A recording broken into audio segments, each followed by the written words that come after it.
जय स्वामीनारायण। प्रकरण 15 वनस्पति वृद्धि અને વિકાસ। આપણે ટોપિક ચાલી રહ્યો તો વનસ્પતિ વૃદ્ધિ અંતઃસ્ત્રાવ બે ભણ્યા હતા, ઓક્સિન અને ઝિબ્રેલિન। થિયરિકલ ટોપિક છે, તમે વાંચી તમને ખબર પડી ગઈ હશે। હવે બીજા આગળ વધીએ આપણે વનસ્પતિ અંતઃસ્ત્રાવમાં। વનસ્પતિ પાસે ફક્ત એક જ તંત્ર હોય, અંતઃસ્ત્રાવી તંત્ર, ચેતાતંત્ર તેમની પાસે હોતું નથી। તો આ અંતઃસ્ત્રાવી તંત્રના બે ભાગ કીધેલા, વૃદ્ધિ પ્રેરક, વૃદ્ધિ અવરોધક। અત્યારે હાલમાં વૃદ્ધિ પ્રેરકની દેહધાર્મિક અસરો ભણીએ છીએ। એમાં ઓક્સિન ઝિબ્રેલિન પતી ગયા હતા। સાઇટોકાઇનિન્સની વાત કરીએ આપણે। સાઇટોકાઇનિન્સ એ સૌપ્રથમ હેડિંગ માછલી કહીએ ને એના શુક્રકોષોમાંથી શોધાયેલો એડેનાઇનનું રૂપાંતરિત સ્વરૂપ છે। આવ્યું એક પ્રકારનો પ્યુરિન નાઇટ્રોજન બેઝ છે adenine. Purine nitrogen base nucleotide કહીએ ને આપણે, એટલે કે ડીએનએ કહીએ ને, એ ડીએનએ ન્યુક્લિયોટાઇડનો બનેલો હોય અને એ ન્યુક્લિયોટાઇડનો એક ભાગ નાઇટ્રોજન બેઝ જે પેન્ટોઝ શર્કરાના પ્રથમ કાર્બન સાથે જોડાઈ જાય। નાઇટ્રોજન બેઝના બે પ્રકાર, પ્યુરિન પિરિમિડિન ચેપ્ટર 9 માં ભણી ગયા। એમાં પ્યુરિન પ્રકારનો બેઝ એટલે એડેનાઇન, એનું રૂપાંતરિત સ્વરૂપ એટલે આયરો સાઇટોકાઇનેન્સ। બરાબર। સૌપ્રથમ હેરિંગ માછલીના શુક્રકોષોમાંથી તે શોધાયો હતો। અને જ્યારે પણ તમને એમ પ્રશ્ન પૂછાય કે કોષ રસ વિભાજન, સાઇટોકાઇનેન્સિસ એવું નામ આપેલું, જો કોષ રસ વિભાજન અહીં લખ્યું છે, દેખાયું? સાઇટોકાઇનિન્સ કોષ રસ વિભાજન પર વિશિષ્ટ અસર ધરાવે છે। કોષ રસ વિભાજનને ઇંગ્લિશમાં કહેવાય સાઇટોકાઇનેસિસ, એના માટે તેને સાઇટોકાઇનિન્સ તરીકે ઓળખાણ આપી છે। અને તે લખ્યું જો કાઇનેટીન એટલે કે એડેનિનનું રૂપાંતરિત સ્વરૂપ છે, એક પ્રકારનો નાઇટ્રોજન બેઝ, પ્યુરિન પ્રકારનો। બે હોય પ્યુરિન ને પિરિમિડિન, તો આ પ્યુરિન પ્રકારનો છે। પ્યુરિનની અંદર એડેનિન, ગ્વાનિન આ બે આવશે। જ્યારે પિરિમિડિન કહીએ આપણે, પિરિમિડિન, એમાં સાઇટોસિન, થાઇમિન, યુરેસિલ આ ત્રણ આવતા હતા। એ તો આપણને ખબર જ છે, ચેપ્ટર 9 માં આના વિશે માહિતી આપેલી જ છે આપણે। સ્વયં ખંડીય પદાર્થ તરીકે હેરિંગ માછલીના શુક્રકોષો, મોસ્ટ ટાઈમ એમસીક્યુ આવ્યું, અને ડીએનએમાંથી સંશોધન પામેલો અંતઃસ્ત્રાવ એટલે સાઇટોકાઇનિન્સ વૃદ્ધિ પ્રેરક અંતઃસ્ત્રાવ છે। વનસ્પતિ ઉપર વૃદ્ધિ માટે જવાબદાર અંતઃસ્ત્રાવ છે। સક્રિય રીતે કોષરસ વિભાજન અથવા તો જ્યાં કોષ વિભાજન થતું હશે ને ત્યાં જોવા મળે। બરાબર। કાઇનેટીન વનસ્પતિઓમાં, આગળ વધીએ આપણે, તો કાઇનેટીન વનસ્પતિમાં નૈસર્ગિક રીતે પ્રાપ્ત થતો નથી, મતલબ કે કુદરતી રીતે વનસ્પતિમાં તે ઉત્પન્ન થતો નથી। નૈસર્ગિક પદાર્થો તરીકે સાઇટોકાઇનિનની શોધ મકાઈના બીજ દેશેષ નારિયેળના દૂધમાંથી જીએટીન સ્વરૂપે અલગ કરેલો હતો। ટૂંકમાં આ બે જગ્યાએ મળી આવ્યો તો મકાઈની અંદર અને નારિયેળના દૂધમાં। નારિયેળનું દૂધ એટલે એનું પ્રવાહી એની અંદર ઉત્પન્ન થતું હોય। જીએટીના સંશોધન પછી અનેક સાઇટોકાઇનિનના પ્રાકૃતિક નૈસર્ગિક સ્વરૂપો આપણે શોધેલા હતા। બરાબર। જીએટીન કયું? નારિયેળના દૂધવાળામાંથી જે મળે તે। અને કોષ વિભાજન પ્રેરક પ્રવૃત્તિ ધરાવતા કેટલાક સંશ્લેષિત સંયોજનો ઓળખી બતાવ્યા। ટૂંકમાં કોઈ જગ્યાએ વનસ્પતિમાં ગાંઠનું નિર્માણ થયું હોય, એટલે કે ત્યાં સતત કોષ વિભાજનની ક્રિયા ચાલતી હોય, બરાબર, તો ત્યાં વધુ પ્રમાણમાં જોવા મળશે। નૈસર્ગિક સાઇટોકાઇનિન્સ વનસ્પતિના એવા પ્રદેશોમાં સંશ્લેષિત થાય કે જ્યાં ત્વરિત કોષ વિભાજન, કીધું ઝડપથી કોષ વિભાજન ચાલતું હોય ને ત્યાં મોટા ભાગે જોવા મળશે। ઉદાહરણ તરીકે મૂળની ટોચ, સતત કોષ વિભાજન એટલા માટે હોય કારણ કે મૂળ ટોપ રક્ષણ કરતી રચના છે મૂળની, માટે ત્યાં સતત નવા નવા કોષોની જરૂર પડતી હોય। આપણે ભણી ગયા છે મૂળ ટોપ શું છે, બરાબર ને? ઓકે। વિકાસશીલ પ્રરોગકલિકાઓ મતલબ કે કક્ષ કલિકાઓ કે અગ્ર કલિકાઓ જે કહીએ આપણે, અને તરુણ ફળ મતલબ કે વિકાસ પરિપક્વ થતું ફળ વગેરે, તે નવા પર્ણમાં હરિત કણ, પ્રરોહની પાર્શ્વ વૃદ્ધિ એટલે ઘટાડા થવું વનસ્પતિનું, અને અસ્થાનિક પ્રરોહના સર્જનમાં મદદરૂપ થાય છે શાખાઓ। સાઇટોકાઇનિનની અગ્રીય પ્રભાવિતામાંથી મુક્તિ અપાવે છે, મતલબ કે સાઇટોકાઇનિન વનસ્પતિને ઘટાદાર બનાવે, કક્ષ કલિકાઓનો વિકાસ કરે, અગ્ર કલિકાને અટકાવી દે। એટલે ઓક્સિન અગ્રીય પ્રભાવિતા કરતું હતું તો ઓક્સિનની વિરોધિતામાં કરશે। તે પોષક દ્રવ્યોના વિસ્તરણને પણ પ્રેરે છે, મતલબ કે ખનિજ ક્ષાર, જેનું પાણી કહીએ આપણે વનસ્પતિમાં જોયેલું હોય, ખોરાક કહીએ, અંતઃસ્ત્રાવો કહીએ, વગેરેના વિસ્તરણને પ્રેરે છે, જેનાથી પર્ણોના પતનને ટાળી શકાય, એટલે કે ક સમયે પર્ણપતન અટકી જાય. પાંખર ઋતુ હોય ને પર્ણ ફરી પડતા હોય એ અલગ વસ્તુ છે. ક સમયે કોઈ કારણ વગર પર્ણ ફરી પડતા હોય તેવા સમયે શું કરશે? આ અટકાવવાનું કામ કરશે. વનસ્પતિને આમ વ્યવસ્થિત લીલી રાખશે, ઘટાદાર રાખશે. બરાબર. હવે આપણો એક નિયમ છે કે ભાઈ જે અસરો લખવાની ટૂંકમાં આ બધું ભણ્યા એની અંદર, તો લખો સાયટોકાઇનિનની અસરો. નંબર 1, સાયટોકાઇનિન કોષ વિભાજન, કોષ વિસ્તરણ તેમજ કોષ વિભાજનની પ્રક્રિયાને ઉત્તેજે છે. લખી દો આવું નંબર 1. સાયટોકાઇનિન કોષ વિભાજન, કોષ વિસ્તરણ તેમજ કોષ વિભેદનની પ્રક્રિયાને ઉત્તેજે છે. નંબર 2, સાયટોકાઇનિનની અસર હેઠળ અગ્રકલિકાનું પ્રભુત્વ ઘટે. અગ્ર પ્રભાવિતા વિશે વાત થઈ આપણે. સાયટોકાઇનિનની અસર હેઠળ અગ્રકલિકાનું પ્રભુત્વ ઘટે છે. નંબર 2. નંબર 3, તેઓ જીર્ણતાની પ્રક્રિયા ધીમી પાડે છે. નંબર 3, તેઓ જીર્ણતાની પ્રક્રિયા ધીમી પાડે છે, મતલબ કે સદાબહાર અંતઃસ્ત્રાવ તરીકે ઓળખાણ અપાય. અને જ્યાં સુધી આ વનસ્પતિમાં હશે ત્યાં સુધી વનસ્પતિની વૃદ્ધિ અટકશે નહીં, વૃદ્ધત્વ નહીં આવે એને. બરાબર. એટલે જીર્ણતાની પ્રક્રિયાને કેવો કરે છે? ધીમો પાડે છે. યાદ રાખજો, વનસ્પતિને ઘરડી થતી અટકાવે છે. નંબર 4, પર્ણમાં ક્લોરોફિલની જાળવણી કરે છે. આવી ગયું એ વાક્ય. પર્ણમાં ક્લોરોફિલની જાળવણી કરે છે. નંબર 5, પોષક તત્વો અને કાર્બનિક પદાર્થોનું સંવહન કરે છે. એ પણ આવી ગયું અહીંયા. પોષક દ્રવ્યો જે કહીએ અને કાર્બનિક પદાર્થોનું સંવહન એટલે કે વહન કરાવડાવે છે. That's all. તો આ હતી સાયટોકાઇનિનની ટૂંકમાં અસરો 5 લખાઈ આપણે. બરાબર. હવે આગળનો એક અંતઃસ્ત્રાવ ઇથિલિન લઈએ, પણ હવે અહીંથી ટોપિક સહેજ બદલાય. તો અંતઃસ્ત્રાવ આમ વૃદ્ધિ અવરોધક આવશે. પેલા 3 જે ભણ્યા ઓક્સિન, જિબ્રેલિન, સાયટોકાઇનિન એ વૃદ્ધિ પ્રેરક હતા. ઇથિલિન વૃદ્ધિ અવરોધક અંતઃસ્ત્રાવ છે. એક સરળ વાયરૂપ પીજીઆર છે. હમણાં જ કીધું હતું આપણે, હમણાં એટલે આગળના વિડીયોમાં કીધેલું હતું કે બાષ્પશીલ છે, ઉડી જાય તેવો છે. જીર્ણ પામતી પેશીઓ અને પાકેલા ફળો વધારે પ્રમાણમાં સંશ્લેષણ પામે. મતલબ કે ઇથિલિન ક્યાં જોવા મળે?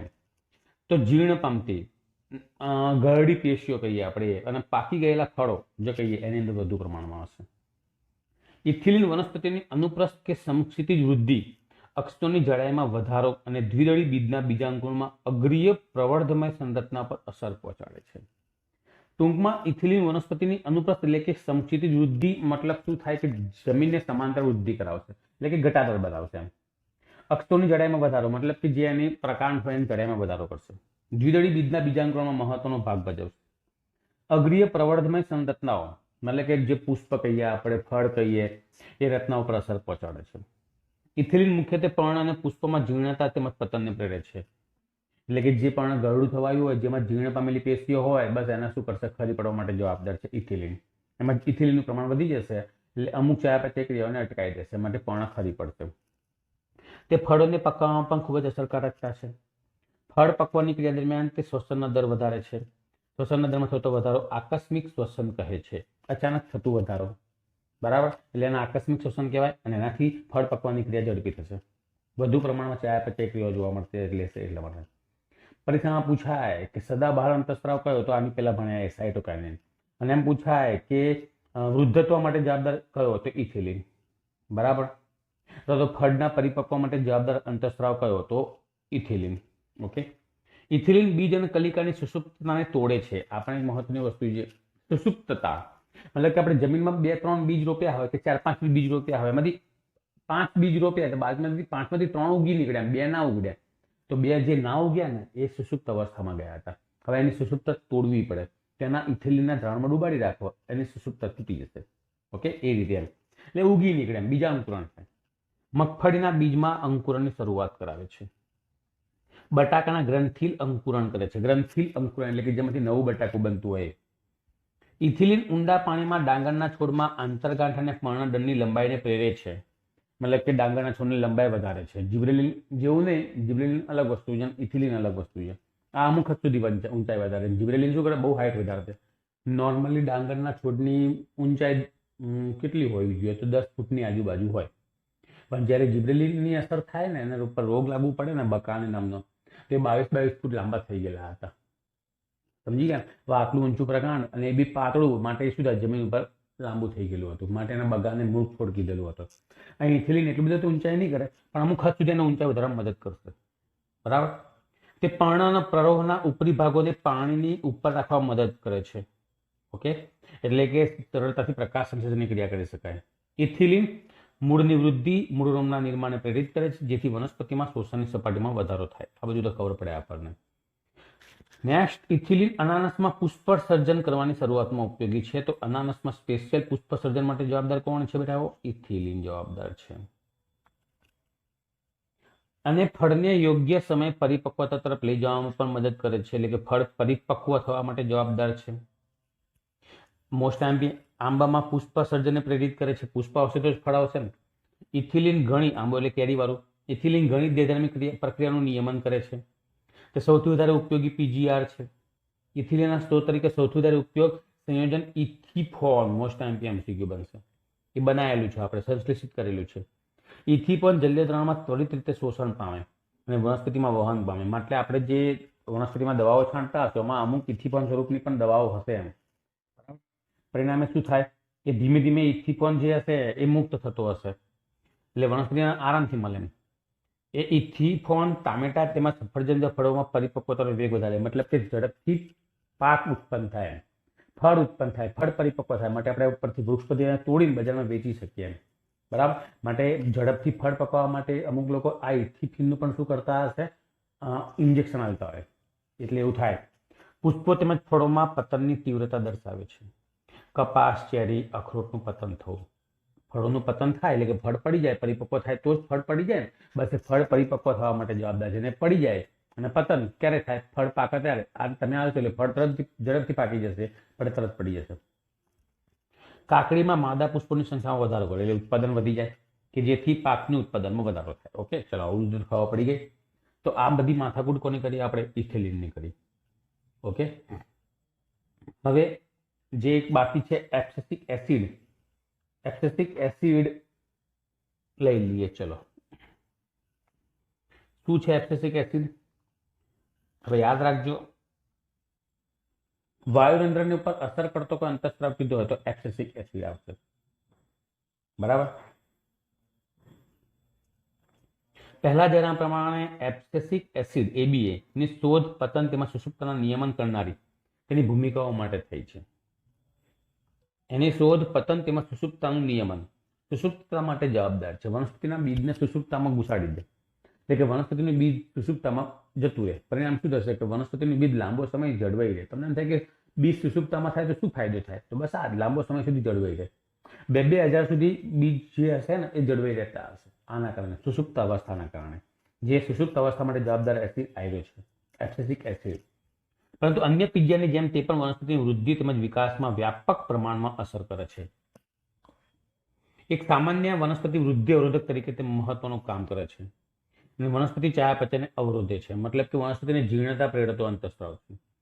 એબીએ બીજના અંકુરણને અવરોધે છે. ટૂંકમાં બધું અવરોધવાનું કામ કરશે. પેલા લોકો વૃદ્ધિ કરતા હશે તો સામે કોઈ એવો પણ અંતઃસ્રાવ હોવો જોઈએ કે જે એનું અવરોધન કરે. બાકી વૃદ્ધિ થયા કરે તો વનસ્પતિને કે બહુ એટલો બધો ફાયદો ના થાય. હાઇટ હોવી એ સારી વસ્તુ છે. ઊંચાઈ હોવી, મનુષ્યની વાત કરીએ આપણે તો ઊંચાઈ હોવી એ સારી વસ્તુ છે. ઠીંગણા હોઈએ એના કરતાં અમુક હદ સુધી ઊંચાઈ તો સારા લાગીશું આપણે. પણ ઊંચાઈ વધ્યા જ કરે અને 7 ફૂટ જેટલી, 7.5 ફૂટ જેટલી કે 6.5 જેટલી ફૂટ જેટલી ઊંચાઈ હોય તો પેલા બોગસ લાગે. બસ અહીંયા એવું જ છે. અમુક હદ કરતાં વધુ ઊંચાઈ પણ નુકસાન કરશે, માટે એને અવરોધવું પણ પડે. તે અધિસ્તરમાં આવેલા વાયુરંધ્રને આયુગ્ય વાર્તા બંધ કરવા માટે જવાબદાર છે. વનસ્પતિમાં જ્યારે પાણીની માત્રા ઘટી જાય ત્યારે વાયુરંધ્રમાં બંધ કરવું પડે, તો એ વખતે એબીએ મહત્વનું કામ કરશે. અને વનસ્પતિને વિવિધ પ્રકારના તણાવો સામેની સહનશીલતામાં વધારો કરવાની ક્ષમતા બનશે. તણાવનો મતલબ શું થાય? જેમ કે પાણીની ક્ષમતા ઓછી થઈ જાય, કાર્બન ડાયોક્સાઇડની માત્રા વાતાવરણમાં ઓછી થઈ જાય, તો ઓક્સિજનની માત્રા ઓછી થઈ ગઈ, તો એવા સમયે આ તણાવપૂર્ણ પરિસ્થિતિ કહે તો એની સામે રક્ષણ કરવાનું કામ આ કરશે. આ કારણસર તેને તણાવ અંતઃસ્રાવ કે સ્ટ્રેસ હોર્મોન્સ પણ કહેવામાં આવતો હશે. એમસીક્યુ બની ગયો. સ્ટ્રેસ હોર્મોન કયો? એબ્સિસિક એસિડ.